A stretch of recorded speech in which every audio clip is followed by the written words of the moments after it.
Quarto domingo da Quaresma. Hoje a igreja celebra o encontro de um cego de nascença com aquele que é a luz do mundo. É um evangelho muito bonito, evangelho de capítulo 9 de São João.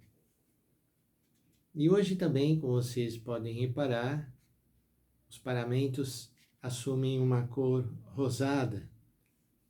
Não é aquele roxo próprio da Quaresma. Esse é o modo estético de nós dizermos que estamos nos aproximando das grandes festas da nossa salvação. Hoje se trata de enxergar e ver as coisas de um modo diferente, como nós víamos e como as pessoas veem. Esse tema vai aparecer seja na primeira leitura, seja no Evangelho. Embora nossa atenção se voltará para o Evangelho, não poderia deixar de dizer uma palavra sobre a primeira leitura, que é quando o Samuel vai ungir o novo rei de Israel. E ele se dirige para ver a casa de Jessé, quem são os filhos. E vai sendo apresentado um a um. E ele diz, não é esse, não é esse, não é esse. Até que acaba. Ele fala assim, mas não tem nenhum, não está faltando ninguém. Aí eles dizem, tem um lá mais novo, um jovenzinho, mas ele ficou lá cuidando dos animais. Ele não foi nem considerado como uma possibilidade, pois é esse que Deus vai escolher, através de Samuel. Unge a este, e Davi é ungido o rei. Isso para mostrar que Deus olha de modo diferente. Passando ao Evangelho, nós temos um longo Evangelho, capítulo inteiro, para a cura de um cego. Olha, Jesus curou tantos cegos rapidamente. Esse cego, ele é curado e a cura do cego piora a situação. Melhora para o cego que passa a enxergar. Mas para Jesus e para os que estão ali presentes, se torna o pivô de uma discussão. O fato do Evangelho ser tão longo já quer dizer que não é fácil mudar o nosso modo de enxergar. É um processo longo, tem várias etapas. Começa de modo curioso, dizendo, naquele tempo, ao passar, Jesus viu um homem cego de nascença. Agora, esse cego estava ali, tantas pessoas o viram. Também os discípulos estavam com Jesus e viram. Só que eles olharam de um modo diferente. Por isso não enxergaram nada. Apenas um cego que está ali. Os discípulos perguntaram a Jesus, Mestre, quem pecou para que nascesse cego? Ele ou seus pais? E esse era o modo habitual de se encarar quando a pessoa tinha uma doença como essa. E Jesus responde surpreendentemente, nem ele nem seus pais pecaram, mas isto serve para que as obras de Deus se manifestem nele. É necessário que realizemos as obras daquele que me enviou. Enquanto é dia, vem a noite em que ninguém pode trabalhar. Enquanto eu estou no mundo, eu sou a luz do mundo, diz Jesus. Portanto, aqui trata-se desse combate entre a luz e as trevas, a escuridão.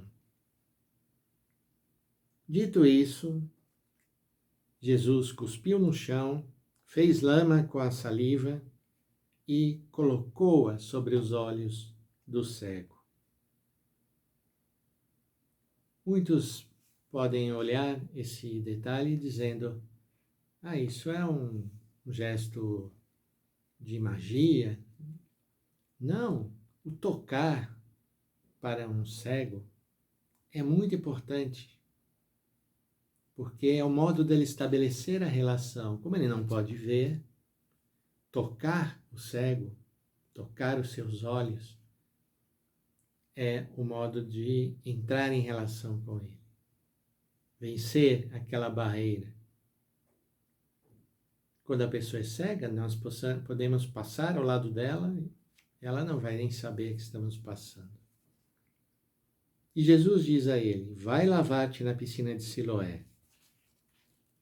Que, curiosamente, Siloé quer dizer enviado. O cego foi, lavou-se e voltou enxergando. Nós nos recordamos, ouvindo essa passagem, de Naamã, o sírio, a quem foi mandado se lavar 7 vezes no Rio Jordão e que ficou muito bravo.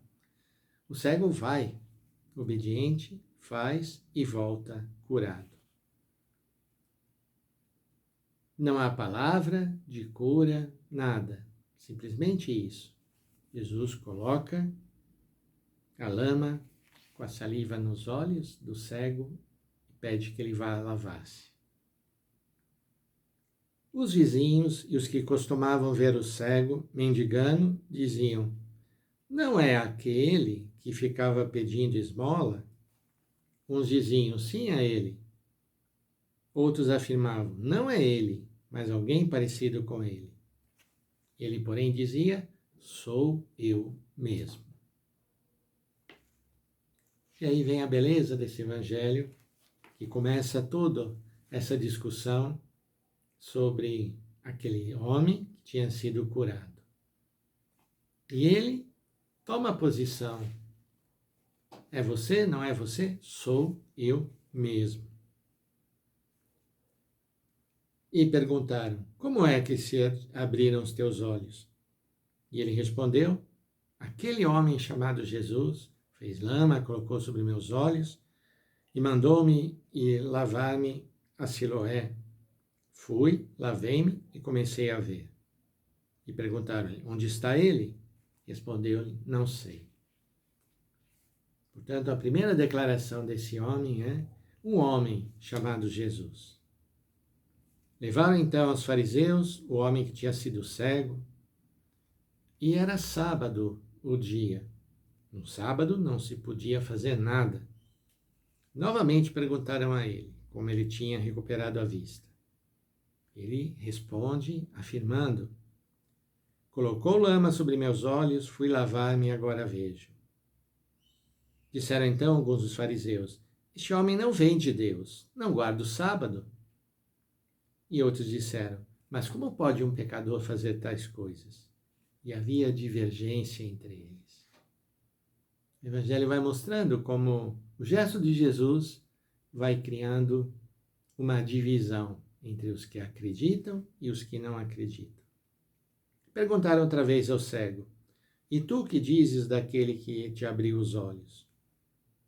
E a resposta já é diferente. O cego responde: é um profeta. Não diz mais é um homem, é um profeta. Então os judeus não acreditaram que ele tinha sido cego e tinha recuperado a vista. E mandam chamar os pais dele. Este é o vosso filho que dizeis ter nascido cego? Como é que agora está enxergando? Seus pais disseram: sabemos que este é nosso filho e que nasceu cego. Como está enxergando agora, não sabemos. Quem lhe abriu os olhos, também não sabemos. Interrogai-o, ele é maior de idade. Ele pode falar por si mesmo. Os pais diziam isso porque tinham medo do que as autoridades judaicas poderiam fazer. Então os judeus chamaram de novo o homem que tinha sido cego e disseram: dá glória a Deus, sabemos que este homem é um pecador. Veja o que diz o cego: se ele é pecador, eu não sei, só sei que eu era cego e agora vejo. Que é que ele te fez? Como te abriu os olhos? Terceira vez. Porque não querem acreditar. Respondeu ele: eu já vos disse e não escutastes. Por que quereis ouvir de novo? Por acaso quereis tornar-vos discípulos dele? Então insultaram o cego, que tinha sido curado. Tu sim és discípulo dele, nós somos discípulos de Moisés. Sabemos que Deus falou a Moisés, mas esse não sabemos de onde é. E veja que o cego enfrenta os fariseus. espantoso. Vós não sabeis de onde ele é, no entanto, ele me abriu os olhos. Sabemos que Deus não escuta os pecadores, mas escuta aquele que é piedoso e faz sua vontade. Jamais se ouviu dizer que alguém tenha aberto os olhos ao cego de nascença. Se ele não viesse de Deus, não teria podido fazer isso. E os fariseus, então, se irritam tremendamente com aquele homem que está fazendo perceber que eles são os verdadeiros cegos e o expulsaram da comunidade. E vem a última cena, Jesus soube que aquele homem tinha sido expulso e, encontrando, perguntou: acreditas no Filho do Homem? E ele diz: quem é, Senhor, para que eu creia nele? Tu estás vendo, é aquele que está falando contigo. Exclamou ele: eu creio, Senhor, e prostrou-se diante dele. Então Jesus disse: eu vim a este mundo para exercer um julgamento, a fim de que os que não veem, vejam, e os que veem se tornem cegos. Alguns fariseus que estavam com ele ouviram isso e lhe disseram: porventura também nós somos cegos? Respondeu-lhes Jesus: se fosseis cegos, não teríeis culpa, mas como dizeis, nós vemos, o vosso pecado permanece.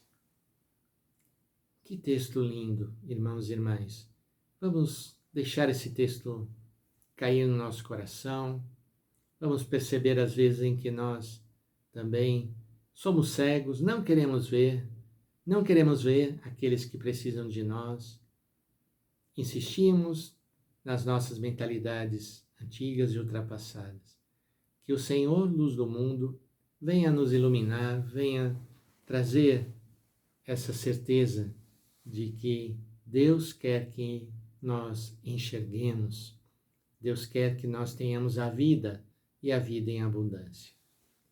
Pedir a bênção de Deus para nós e nossas famílias. Em nome do Pai, do Filho e do Espírito Santo. Amém.